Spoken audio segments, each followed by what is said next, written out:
recording then. Good morning, everyone, and welcome to the Friday Forum.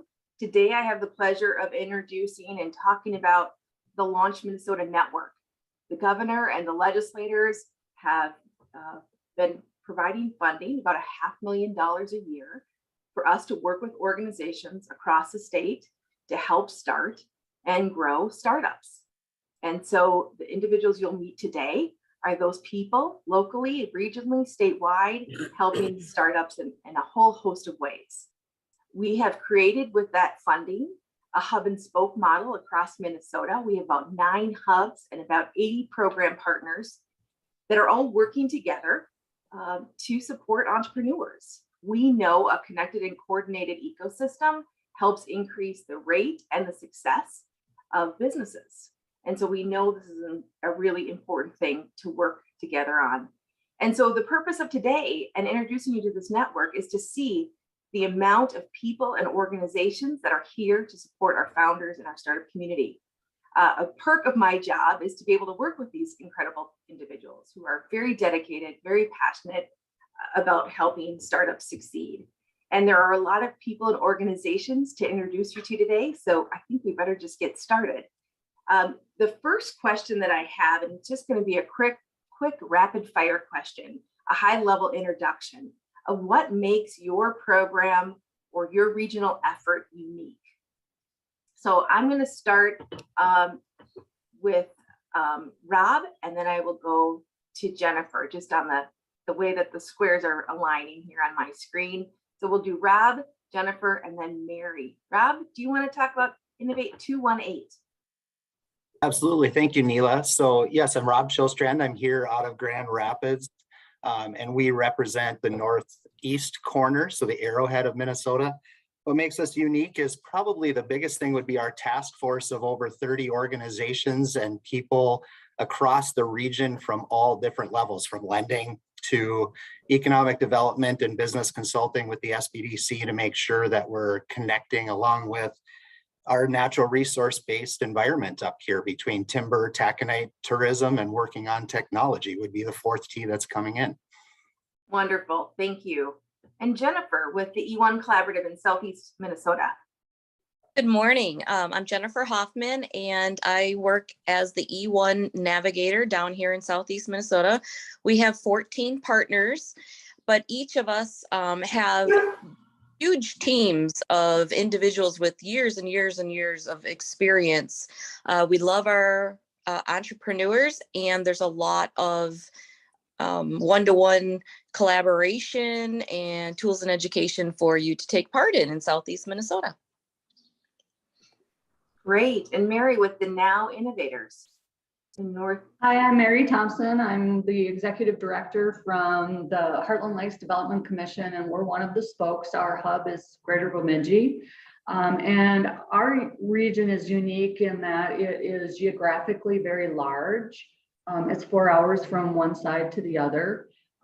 And we have a lot of our partners scattered throughout that area that provides a wealth of experience and knowledge to our entrepreneurs in the communities we serve. Thank you. And then Tammy with Startup Southwest. Good morning. Thank you. Tammy Bulke, and I'm the Director of Workforce Professional Education at Minnesota State Mankato. Southwest Minnesota has been a vibrant region for entrepreneurship and innovation for years, and we've naturally collaborated with a lot of our partners, as others have said. I would say what makes us unique is specifically entrepreneurship and innovation and food and agriculture. Perfect. Thank you. And then to the West Central region with Leslie. Good morning, Leslie Dingman, Business Development Director with the Greater St. Cloud Development Corporation, and we are the hub lead for West Central, as Neela mentioned. Unique to our region is similar to what Mary mentioned. We are a very expansive region that we cover. I think we are unique, and what we learned the last 3 years with through our partnership and collaboration with Launch Minnesota is each of our regional hubs, St. Cloud, Moorhead, Fergus, and Brainerd, we had been doing entrepreneur ecosystem building already. within our own, territory. So bringing us together through Launch Minnesota has just made us a stronger effort here in West Central. The other unique aspect or opportunity or whatnot that I'd mention is we have 4 large colleges and universities within our hub. So I think that makes us, it gives us a really competitive advantage working with our higher ed institution. So that's St. Cloud State, College of St. Ben, St. John's, Concordia, and Minnesota State University, Moorhead. Great points. Now we're going to turn to Pat Dillon. Yes, good morning, everyone. So what makes the MNSBIR unique is that we are the governor's representative for the federal small business innovation research and small business technology transfer programs, also commonly known as America's Seed Fund. It's about a $4 billion federal program each year that supports R&D in small businesses with the goal to commercialize the technology. We work very closely with the University of Minnesota Tech Commercialization Office and the Venture Center and the Mayo Clinic Office of Entrepreneurship to bring our expertise to those startups that are a good fit with the federal R&D programs. It's very highly competitive programs, but we're here to help support not only those spinoffs from the U and from Mayo Clinic, but certainly companies in the private sector. And the technologies are all over the board. There's no 2 projects that are the same, and no 2 products or services that are being developed and hopefully commercialized sometime in the future. And founders, if you're listening, she's helped bring in about $13 million in federal funding. So Pat is definitely someone that you need to know. Let's go to Mary. Hi, good morning. Mary McCarthy with the University of Minnesota at the Venture Center. I work with Pat a lot, like she said, and Neela. What makes us unique is we get to work with you all and work with all of your entrepreneurs to bolster your efforts. We have many programs that I've talked to a few of you about that cover entrepreneurs from across the state. And hopefully I can talk a little bit more about them later. But the kind of highlight of our program, our offering right now that's new this year is we're doing an assessment through the Discovery Launchpad Entrepreneurs in Residence. These are experts and startups that work with about 20 startups per year and get them out of the U. It's free to the entrepreneur. And at the end, they get a written report of where we see all the strengths, weaknesses, and or opportunities to develop per se, and next steps that we recommend that the entrepreneurs pursue to strengthen their business for commercial success. Great, thank you, Mary. And we have 2 more partners from the University of Minnesota. John, you want to go next, and then Mark? Yeah, John Stavik. Great. John Stavik from the Home Center for Entrepreneurship at the University of Minnesota. And I think, the unique aspect we bring are really the breadth of services in terms of courses, webinars, competitions, and then, seminars from our area, from Mary's area, she just spoke about, and from other groups across the University of Minnesota. So we really, through our partnership with Launch Minnesota, try and provide free resources and access to the things that we've focused on our students for a long time. Thank you. Yeah. Mark? Hi, Mark Sanders, also from the University of Minnesota, working on the Scale Up program, which is new this year. And we are hyper focused on later stage startups. So those that are typically round revenue, maybe a series A or later. They're scaling either in terms of employees or revenue or installations and products and services. So they're unique in that they're tackling the issues that come with high growth, right? So companies that are scaling are dealing with completely unique and new problems and kind of early stage startups. And that's where we focus. Mm-hmm. Thank you. We're really grateful to have the University of Minnesota as a statewide partner. I'll put in the chat, but there was recently an article showing the success of your work starting and growing businesses within the university, ranked #1 in the Heartland, #5 across all U.S. universities, and 10 across all universities. 5 number 5 in public universities, excuse me. So amazing work that the university does. And once again, grateful for your partnership. And we have Shannon Schleck with AURI and the MBOLD program. Shannon, just a high level overview of what your program focuses on. Perfect. Thank you, Neela. Good morning, everyone. So the program we're working on is a partnership with the U of M Grow North, MBOLD, and AURI, and focused fully on food, ag, and beverage, and focused on 5 million and above entrepreneurs. And how do we help scale and grow? So, Mark, to your point, right, what are those unique challenges where we can provide individualized support to really advance these food, ag, and beverage companies that have passed several hurdles and are in that growth stage? Thank you. It's great to see this industry cluster and that we're so strong with in Minnesota. We also have the Twin Cities region that's led by the Forge North organization. It's a collaboration with many, many partners. Ben Ide would be here if he was not in an airplane that's been delayed and suffering many traveling issues, but he will hopefully join at the end of the call. But I just wanted to call out the work and collaboration with the Forge North collaboration, also as a hub of this network. So now we're going to be able to take a little bit of a deeper dive into some of the resources that startups and entrepreneurs can reach out to your program or your region to serve. So if you, why don't we do a similar order as we did last time? So Rob, if we could just start with you and talk about why should entrepreneurs and startups reach out to you? What can your region help them with? I'm going first. It's great. I know you can handle it. Yeah, well, probably I'll start with the pitch for the entire area. Is obviously one of the things for Northeast Minnesota has always been work where you want to live and play. I mean, our environment up here is absolutely gorgeous. Everything about the lakes, the trees, the everything. But it's really the partnerships and resources. We have the website development. We're doing meetups across the region, which is the reason for our large task force. I'm sure everybody else has that going on as well.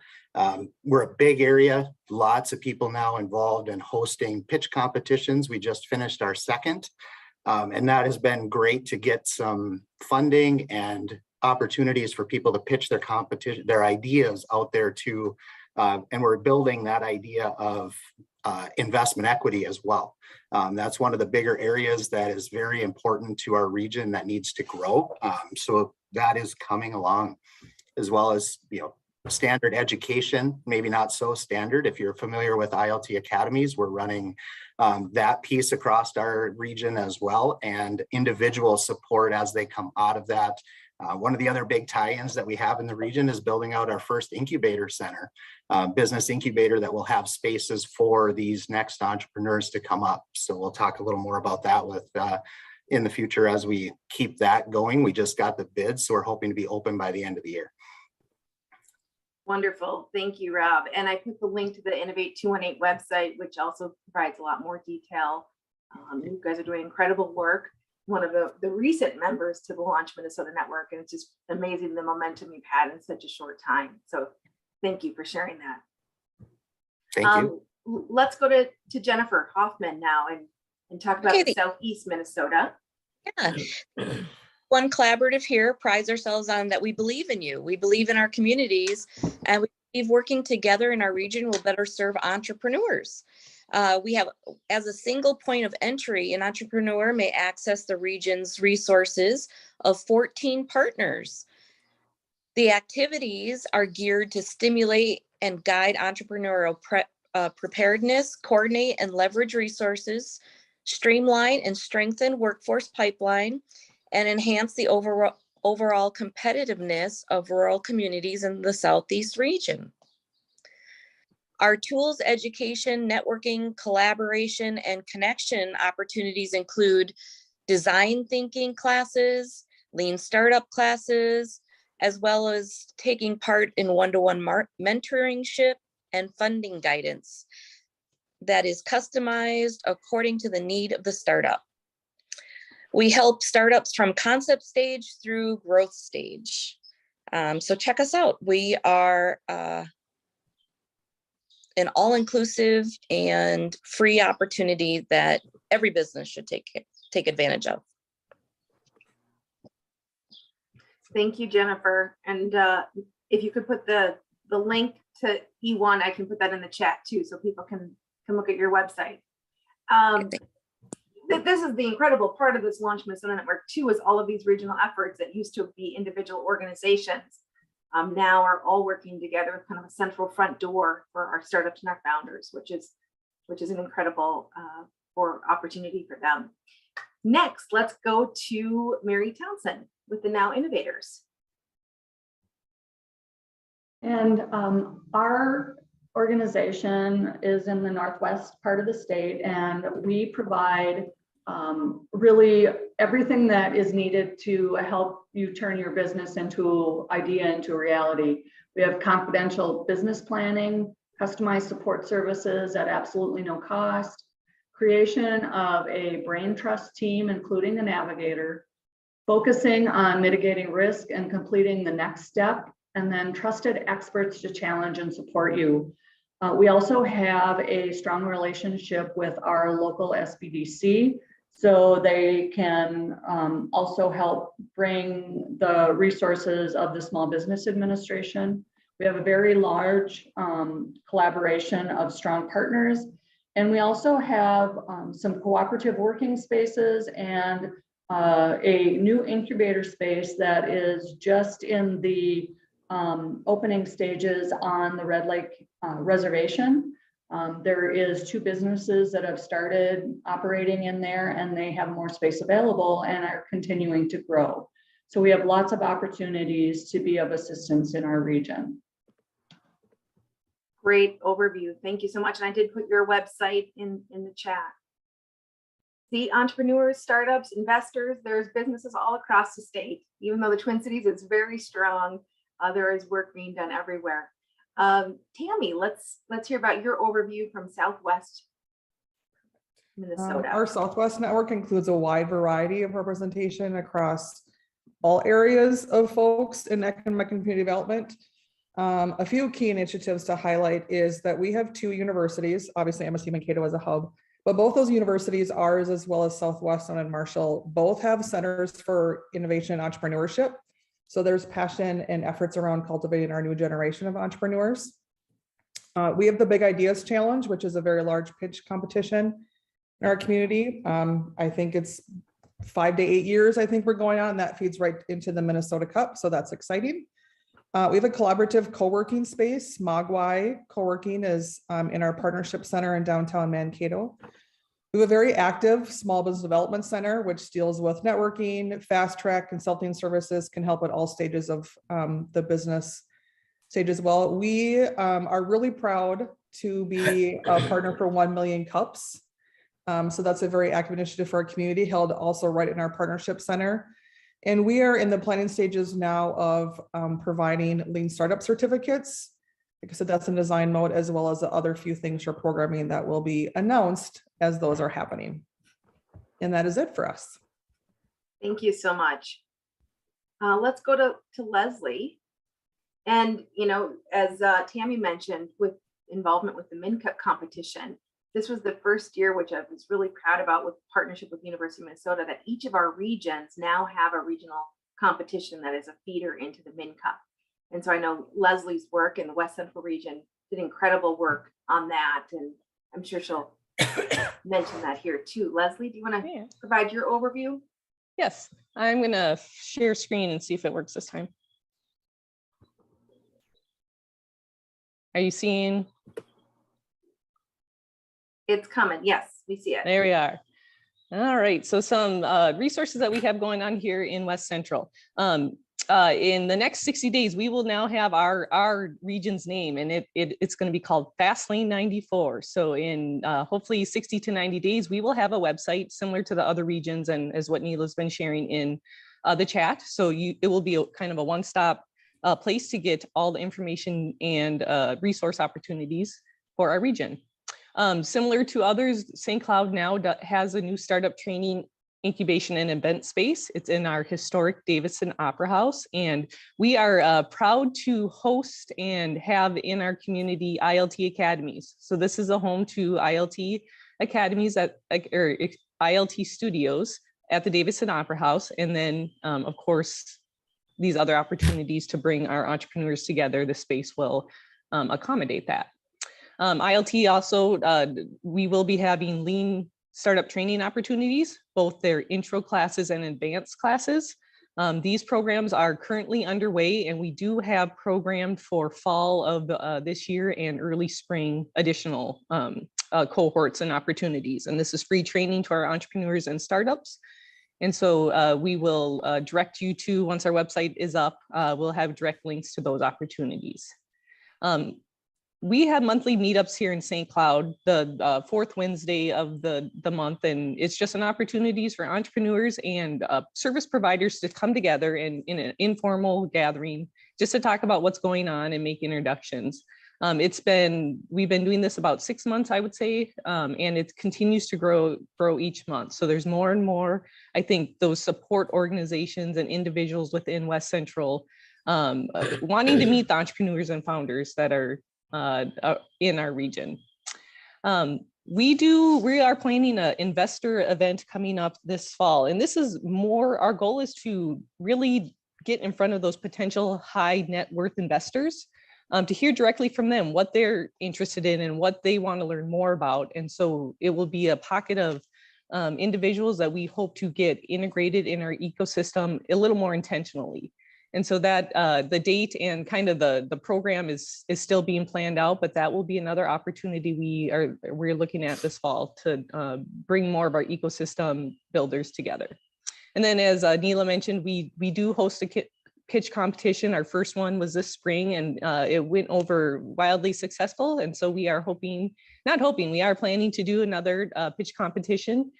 Again, the dates it's to be determined. We're either looking at fall of this year, because with our pitch competition, we had both an adult division and a high school division. And so we're trying to figure out the best timing when to host that. So stay tuned. It will be either winter, November, December, or else early next year.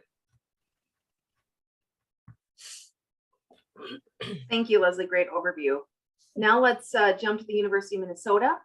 We'll go to John Stavig. John, I'll share your slide.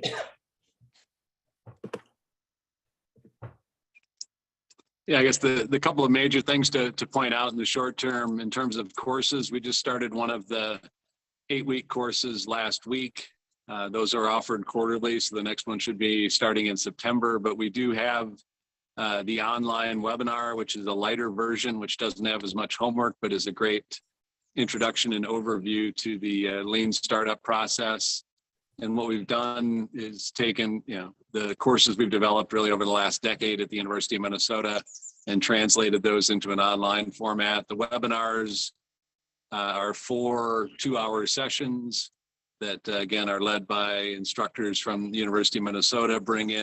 And with those, it's bringing in case studies and examples and an opportunity to learn about the specifics of individual companies that have gone through the process and what they've learned, and a good chance for a lot of interaction there.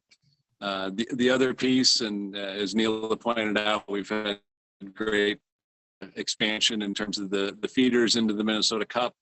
So the finalists were announced, the mentor pairings are all completed there. We had record participation and exceptionally high diversity. So I think we had about 2,600 total individual participants.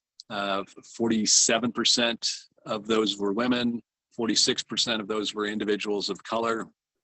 And so we have the 91 semifinalists that will be working on their plans for about the next 32 days.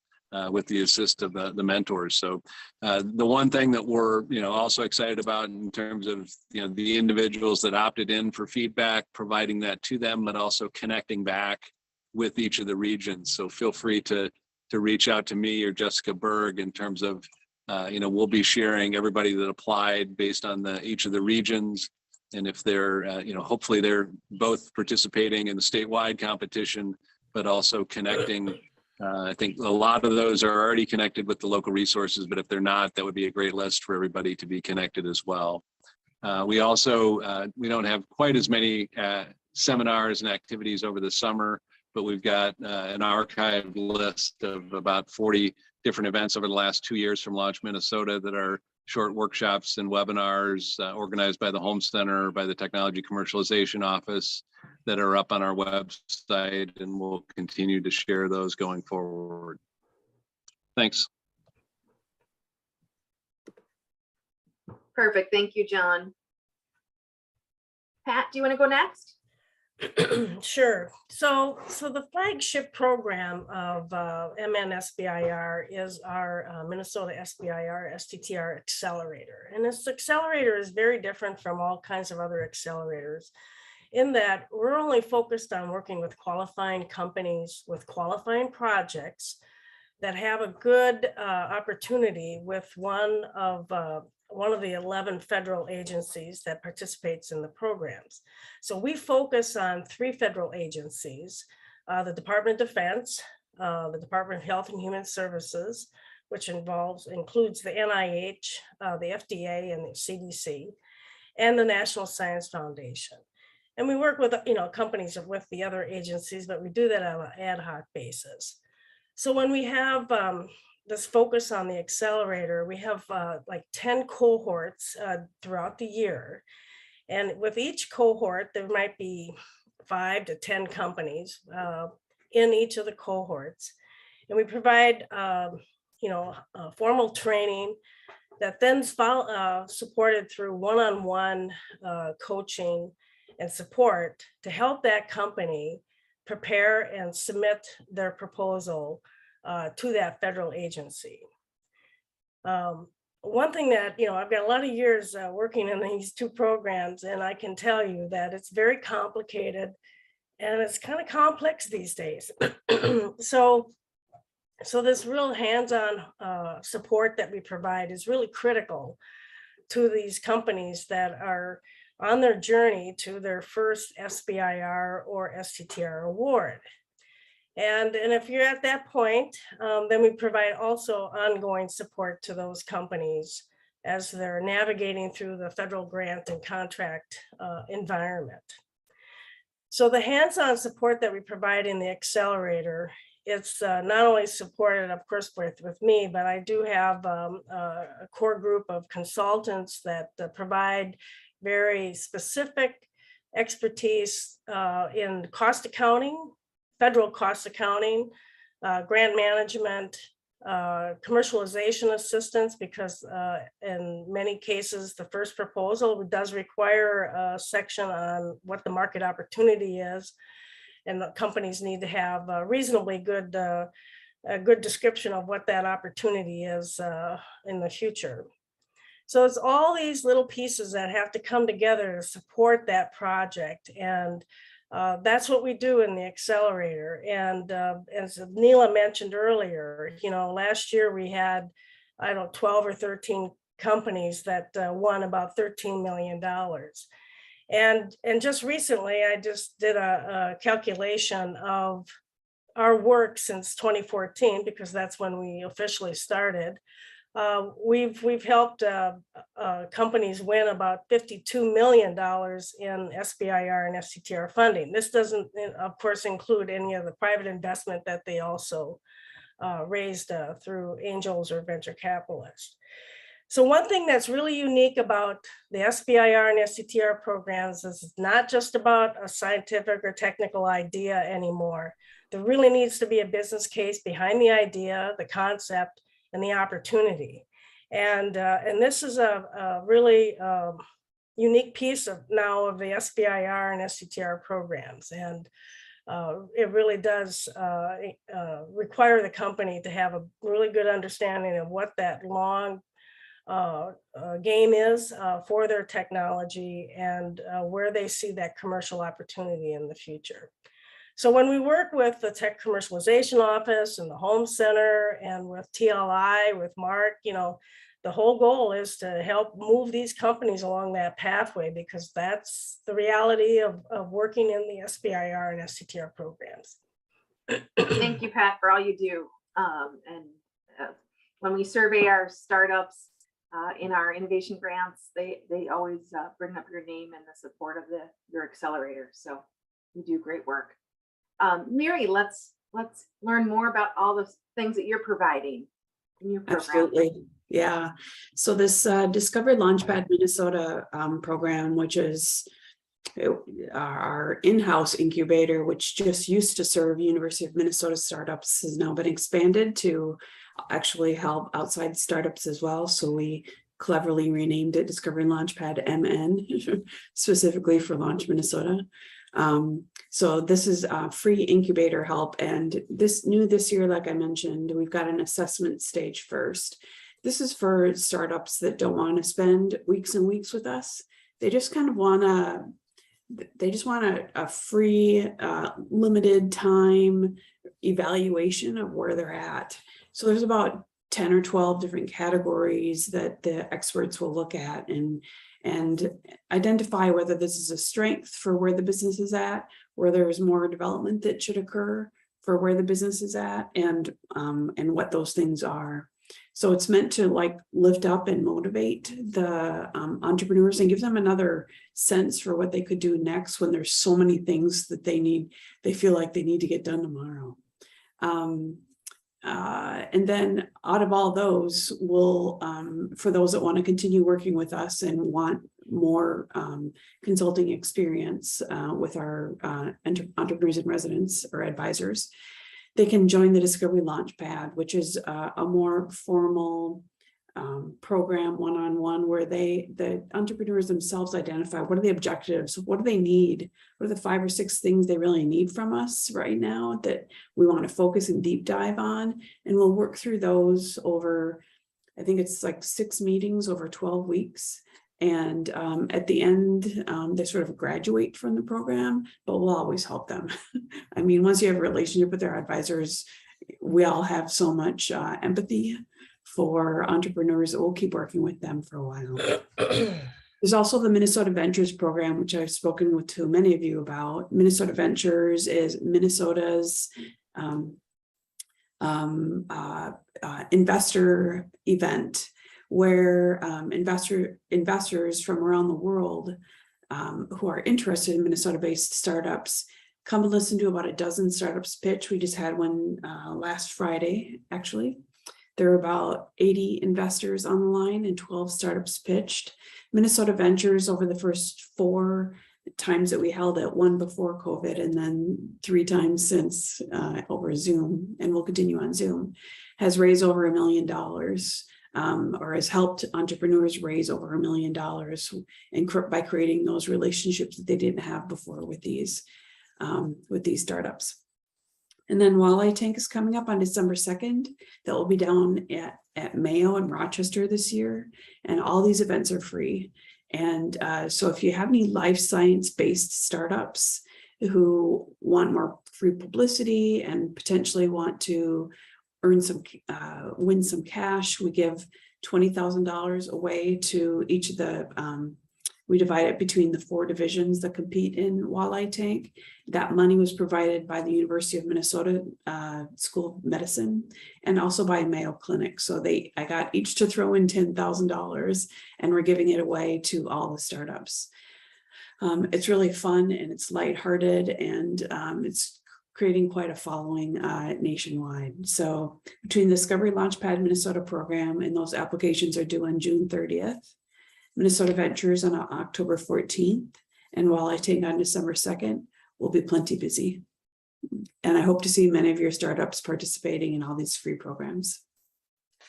Thank you, Mary. And you know, the programming that you're doing in partnership with us and so many is the perfect example of why we have this network and leveraging the strengths of the university, leveraging the strengths of Discovery Launchpad to help our startup community. You know, as we invest as a state with taxpayer dollars, almost $5 million in about 150 unique startups, we want to make sure that they're successful.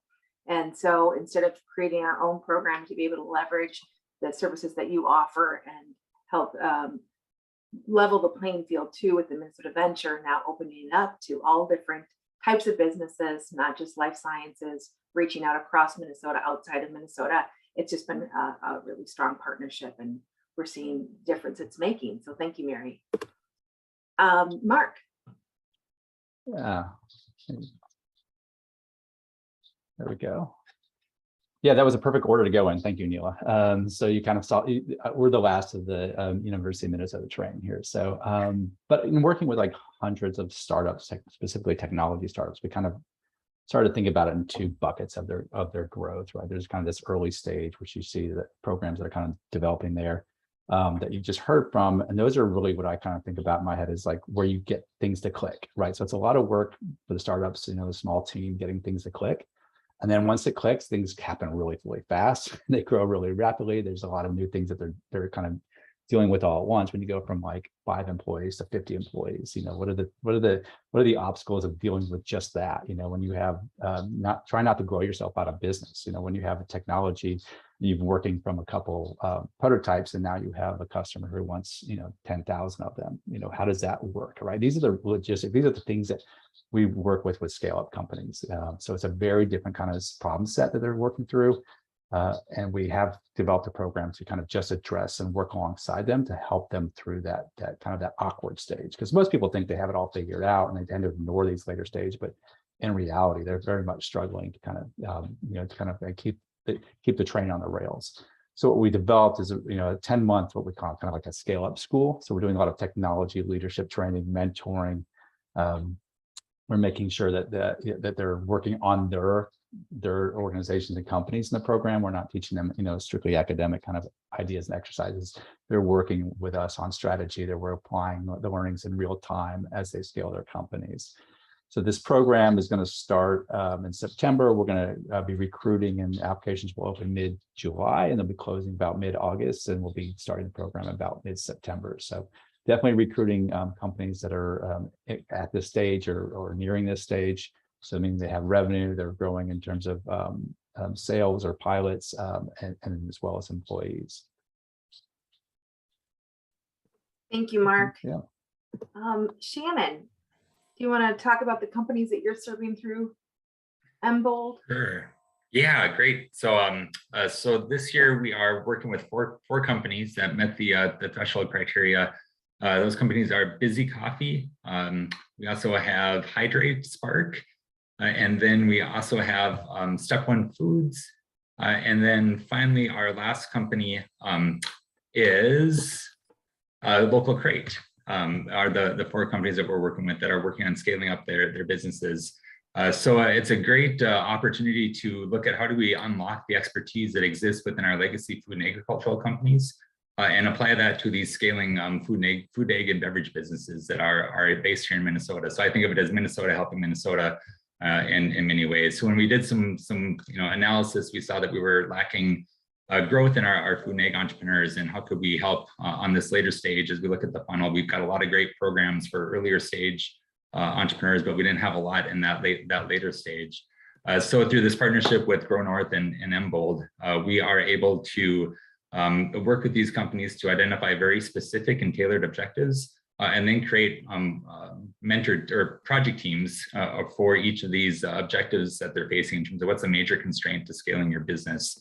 So we can create those through tapping into our Embold members, which include companies such as Target and Cargill, Land O'Lakes, Ecolab, the list of the big companies here that work in this space, including McKinsey and company from a consulting standpoint. So it's a great way to get them involved, and for us to really go into those organizations, find the right people, create these really tailored teams to grow those opportunities. They also get 3 or 4 advisors that meet every 6 to 8 weeks for more broad input around how do we grow and scale your business and make those strategic introductions, look at those strategic business opportunities on a more regular discussion basis, get lots of different angles of input from it. And then what's also unique is as we go through these scoping calls with each of the companies, they all have some very, I'd say, similar constraints that they face, as they're working on, or challenges that they face today. So we do cohort education sessions as well, where we bring in a speaker from one of these Fortune 500 companies or from the U of M, who's a partner of Embold, and have a tailored a discussion around a topic, and then they get to learn from each other. And we invite in our past members of the Bold Growth program as well, so that there's a great cross learning from what's happening on the ground with other companies, other entrepreneurs that are scaling, as well as from our Embold partners as well. So a great, several great touch points to help overcome their objectives and try to see how we can grow those opportunities through new sales, right, new markets, new just capital investment that they're looking at as well. So that's a little bit of what we're doing. That's kind of unique in terms of it's a post-accelerator type program. Thank you, Shannon. And I think the importance there with what your work and Mark's work is also focusing on our scale ups, right? We through Launch Minnesota really want to focus on the full continuum of businesses. And so thank you for your work and excited to see through all the results. And now we do have Ben, who made it back to the country a bit delayed, the leader of the Forge North efforts. You know, I just want to say, I hope everyone saw in the news, Minneapolis is now ranked 4th as an emerging startup ecosystem in the world, and number 2 in the US for an emerging startup ecosystem. And Forge North and many of you on this call have been an active member of this effort in the Twin Cities. And it takes so many different organizations and people and businesses and investor community to make this happen, but it's amazing progress. And so we need to be pretty loud about that continued growth. Ben, if you have a strong enough signal to share about some of the great work that's happening through Forge North and your coalition. I will see what I can do. You Good morning, sound everyone. great. My name is, all right, hope that sticks. Good morning, everyone. My name is Ben Ide. I'm the coordinator of a program called Forge North. This is a coalition of 100 or so entrepreneurs, entrepreneur support organizations, investors, and corporate enterprises that are all aligned around this idea of supporting the startup ecosystem in the Minneapolis-St. Paul area. So I think we're supposed to say one sentence about what makes our ecosystem unique.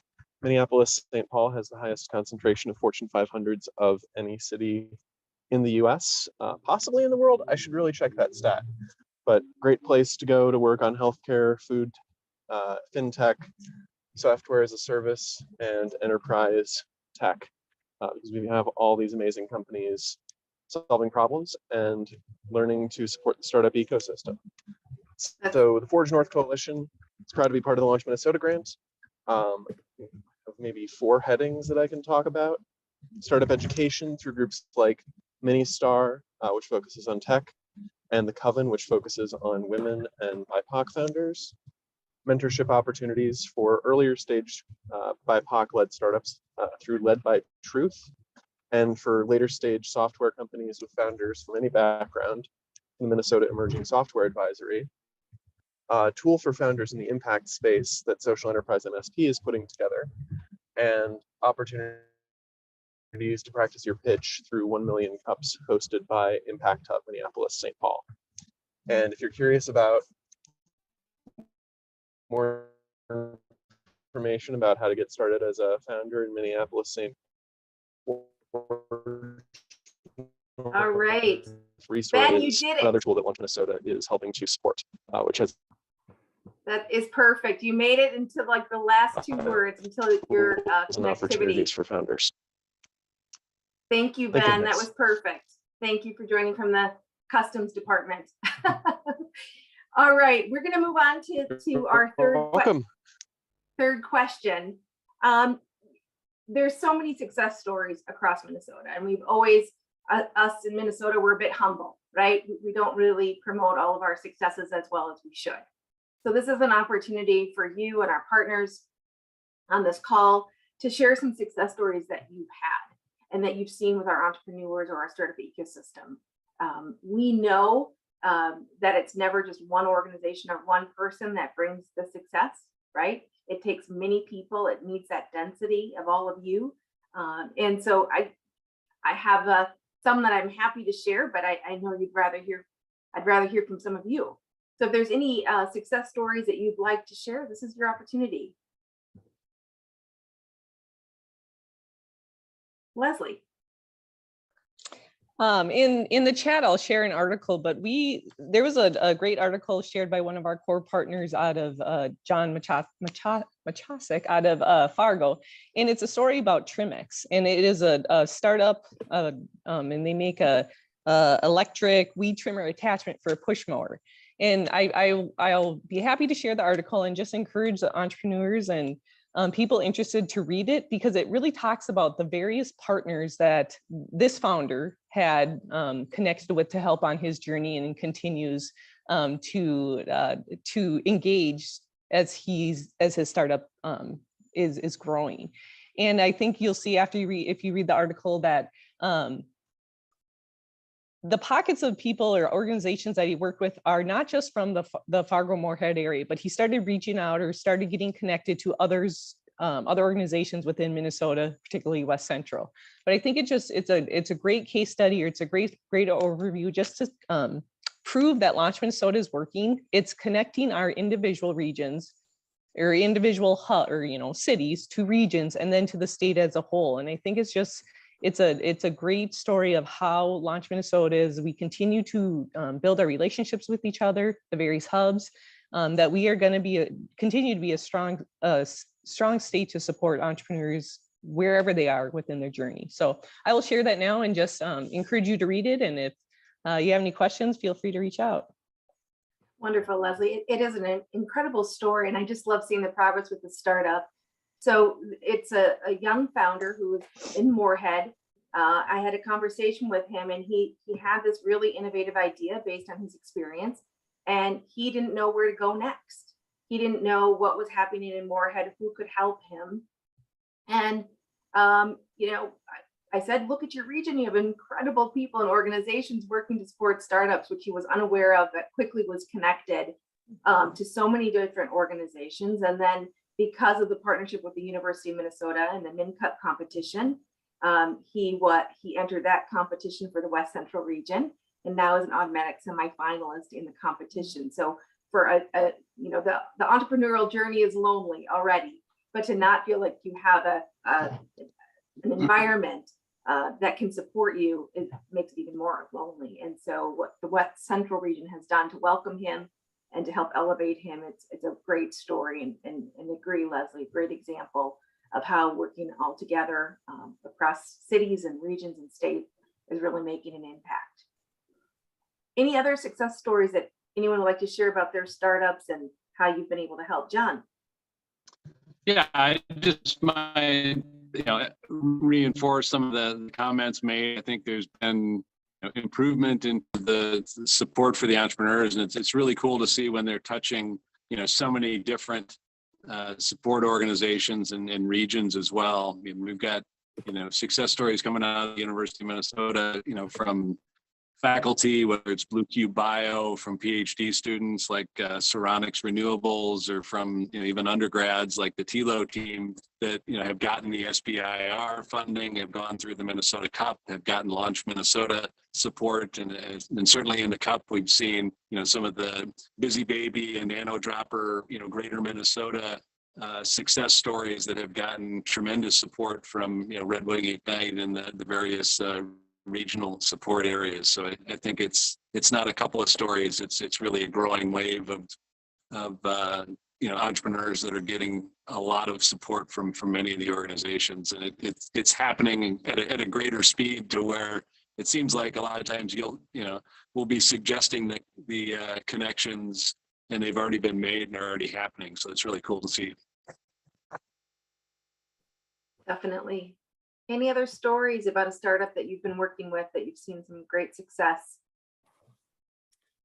Sure, Neela. I think I want to a little bit echo what everybody else is saying. I think the one I want to share is a little bit more about the platform of what Launch Minnesota and what Innovate 218 has become here in Northeast. Is we had a new entrepreneur that started kind of down a path and won one of our pitch competitions, went through some of the training classes, and really I think it's a kind of go out to everybody here, and we keep saying it, is the feedback that we got once they got to our office as the SBDC and really trying to put together a business plan was, you guys are all removing barriers, so I'm going to have to do this. It was kind of a funny comment where they kept running into for many years barriers, but once they got hooked into what we were doing, we kept moving them, breaking them down for them and making the next connection and the next connection and the things they want to do.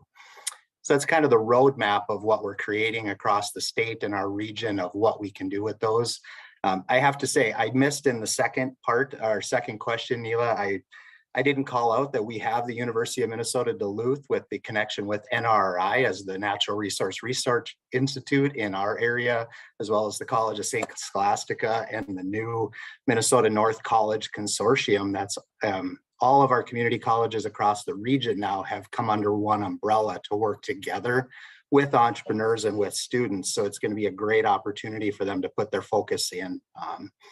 But yeah, that's been, removing barriers, I think, is the biggest thing that's come out of Innovate 218 and Launch Minnesota that I'm seeing come across our region. I love that quote, Rob, that there's no other reason they have to do it now because you removed all the barriers. Well, that's awesome. And to your point about the higher ed institutions, really, really critical component of our ecosystem. And so, we've loved seeing the participation of local colleges, private and public, partnering with these regional efforts. Really honored that we host a statewide higher ed network. Also, John Stavig is part of that. He's part of the call today, and it's led by 2 other universities that are our board members to help, be that peer network, but really working to move that narrative of how colleges, universities can help continue to drive innovation and entrepreneurship from the Twin Cities and beyond. And so really important partners in this statewide effort. So thank you for bringing that up, Rob. Any other stories before we do some other updates for our startup ecosystem, other things happening that people need to know about before next month? Yeah, this is Pat. I'm recovering from COVID, so my voice isn't what it should be. So I want to talk about one of the clients that I worked with for about a year, and it was a result of some early conversations that we had. And they had a paper-based system that they used in their therapy business. And the goal was to take this paper-based system that was pretty successful in helping their patients and making it available online, or making it into a digital platform. Well, this is a very expensive endeavor, first of all. So, but there's a focus with during COVID, lots of people, especially women, and it was in the publications, that were probably drinking more than they really wanted to. So this paper-based system really was a tool that could be used to help address that issue. So we had an initial conversation with Health Partners, and then we also had a conversation with the National Institute on Alcohol and Alcohol Abuse. And that conversation led to a collaboration, a discussion with a professor from Harvard. And so this project that took a year, it was turned out to be a $2.7 million request to the National Institute on Alcohol and Alcohol Abuse to help develop this digital platform. And it has collaboration because there's a clinical trial aspect to it with Health Partners. And then, of course, this collaboration with Harvard. And then a company that is a small business that is very experienced in turning or creating digital platforms is also part of the project. So this was a major, major endeavor that took many months to pull together. And I'm very optimistic that this is going to be successful. And hopefully in the next few weeks, we're going to get our first review back from the NIH, and then we can make a decision about what steps we need to do going forward. So that's kind of an example of a big project. And then we, of course, we have smaller projects, but that one, it was a major lift to help get that pulled together. Thank you for sharing that, Pat. I know you have numerous examples of success stories of entrepreneurs that have been able to bring their ideas to market that are solving really big problems for Minnesota and the nation. Any other stories? Okay. Well, is there any updates or things that people should know before next month? Any events or trainings or ways that you need others to engage? If there's any updates? I know each of you have kind of shared some during your talk. You know, I will share that for the West Central, the ILT Lean Startup trainings, their applications will be open and I believe accepted until mid-July. So this will fall within this next month. So I encourage any entrepreneur interested in learning about those training opportunities and wanting to get into a course in the near future to go to ILT Studios website and you'll find the information. Great, thank you, Leslie. I also just wanted to talk about a new thing that Launch Minnesota is doing called Lunch with Launch. We heard from our community that they were sick of Zoom and people needed to be together.